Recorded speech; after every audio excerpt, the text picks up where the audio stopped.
सुबह से जिन जिन लोगों से हमने यहाँ पर बातचीत की है और क्या कमाल के लोगों से बातचीत की है जी। और सबने यहाँ पर रवि किशन जी भी आए थे यहाँ पर दिन में, उन्होंने ये बताया कि कैसे आप मतलब बस अड़े रहो डटे रहो बन जाओगे, तुम में होगी वो बात तो बन जाओगे। और आपने बताया कि जब बन जाते हैं तो आप क्या कर सकते हैं, उसका कमाल है। लेकिन महाकुंभ पर ही मुझे आपसे कुछ सवाल और पूछने हैं। जी। क्या होता है कि हमारे देश में राजनीति किसी भी बात से दूर रह नहीं पाती है, कोई भी मुद्दा हो वहाँ पर राजनीति होती है, डुबकियों की संख्या हो या महाकुंभ जा ही क्यों रहे हैं। फारूक अब्दुल्ला ने कहा कि मैं तो रोज़ स्नान करता हूँ, तो महाकुंभ क्यों जाना है लोगों को। हाँ, मैंने सुना फारूक अब्दुल्ला साहब ने कहा कि मैं तो घर पे नहाता हूँ। लेकिन देखिए, सब लोग दिल के बुरे नहीं होते हैं, कुछ लोगों का दिमाग भी खराब होता है।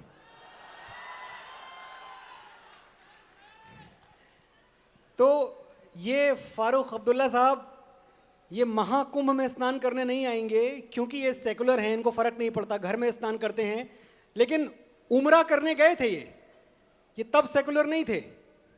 ये जो सेकुलर्स का दोगलापन है ना, इससे मुझे बड़ी तकलीफ होती है। और भाइयों, और ज्यादा तकलीफ तब होती है जब मैं देखता हूं, ये मैं देख रहा था न्यूज कि ये उन्होंने बोला, इतना वाहियात थर्ड क्लास स्टेटमेंट दिया कि हम तो घर में नहाते हैं, और वहां बैठे हुए लोग जो तालियां बजा रहे हैं उनमें अनगिनत हमारे हिंदू भाई बहन थे, वो भी तालियां बजा रहे थे। तो मुझे तकलीफ इस बात की होती है कि आप तो जानते हैं ना सनातन को, आपको तो ऐसी चीज का समर्थन नहीं करना चाहिए। लेकिन सच यही है कि कभी भी हिंदुत्व को जो खतरा था वो किसी टोपी पहनने वाले से, किसी क्रॉस पहनने वाले से नहीं था। हिंदुत्व को हमेशा से खतरा अपने ही लोगों से था, और आज भी बदकिस्मती से अपने ही लोगों से है।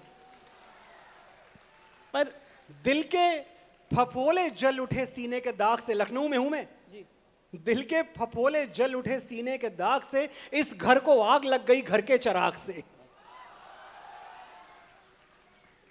सेक्युलर शब्द हमारे संविधान में भी है, आपको ऐतराज है सेक्युलर शब्द से? सेकुलर शब्द हमारे संविधान में है, वो संविधान जिसमें संशोधन श्रीमती इंदिरा गांधी ने इमरजेंसी के दौरान 1975 में किया था। बाबा साहब अंबेडकर ने हमको जो संविधान दिया था उसमें सेकुलर शब्द नहीं था। ये आपको पता होगा, मुझसे ज्यादा पढ़े लिखे लोग हैं आप। 1975 में जबकि हमारे लोकतंत्र को उठा के कटघरे में डाल दिया गया, हथकड़ियां बेड़ियां पहना के सलाखों के पीछे फेंक दिया गया, उस वक्त तो मनमानी चल रही है आपकी। आपने प्रियम्बल में जोड़ दिया, कॉन्स्टिट्यूशन के प्रियम्बल में सेकुलर शब्द जोड़ दिया। और सुप्रीम कोर्ट ने भी एक बार कहा था, मैं सबको याद दिलाना चाहता हूं, कि कॉन्स्टिट्यूशन का जो प्रियम्बल है उसको बदलने का अधिकार किसी सरकार को, किसी पावर को नहीं है। लेकिन वो बदला गया। सेकुलर आप अगर देखें, मुझसे ज्यादा पढ़े लिखे लोग यहां हैं, ये एक बड़ा विदेशी कॉन्सेप्ट है, बड़ा पश्चिमी कॉन्सेप्ट है। अमेरिका में, यूरोप में, ब्रिटेन में, जहां के चर्च रूल करता था सरकारों को, वहां सेकुलर होना जरूरी था ताकि चर्च की दखलंदाजी सरकार के काम में ना हो। हमारे यहां तो किसी मठ ने, किसी मस्जिद ने, किसी चर्च ने सरकारों को रूल नहीं किया। तो आपने हमें वो दवाई क्यों दे दी जो हमें बीमारी ही नहीं थी? हमें सेकुलर शब्द की क्या जरूरत है, और हम क्यों सेकुलर हों? सेकुलर होना श्वेता जी सरकार का काम है। ये सरकार का काम है कि जब वो कोई नीति बनाए तो ऐसी बनाए कि उससे हिंदू, मुसलमान, सिख, ईसाई जो भी भारतवासी हैं सबका फायदा हो। मेरा काम सेकुलर होना नहीं है। मैं एक हिंदू हूं और जिंदगी भर हिंदू रहूंगा, न सेकुलर हूं और न सेकुलर होने पे कभी गर्व करूंगा। नहीं, पर ये सेक्युलरिज्म जब हटाने की बात करते हैं तो क्या आप कट्टरता को एडवोकेट कर रहे हैं? कट्टरता, हिंदू और कट्टर, मतलब हिंदू और कट्टर तो ये एक ऐसी बात हो गई जैसे अभी हमारे नेता प्रतिपक्ष ने थोड़े दिनों पहले बोल दिया था कि हिंदू हिंसक हो रहे हैं। संसद में खड़े होकर बोला, हिंदू और हिंसक, हिंदू और कट्टरता, ये दो शब्द एक साथ जाते ही नहीं है। जो हिंदू ये कहता है कि अयम निजः परो वेति गणना लघु चेतसाम उदार चरिता नाम तु वसुधैव कुटुंबकम, वो हिंदू कट्टर होगा? अरे सबके दुख दर्द में हम लोग दुखी होते हैं, सबके दुख दर्द में हम लोग दुखी होते हैं। कोई जागे तो कहां चैन से हम सोते हैं। चोट जिसको भी लगे टूटते तो हम ही हैं, सारी सृष्टि के लिए अपने नयन रोते हैं। परिभाषा बता रहा हूं हिंदुत्व की, जिसमें गिरती हैं सभी नदियां, वो सिंधु हैं हम, सारी दुनिया को वतन कहते हैं, हिंदू हैं हम।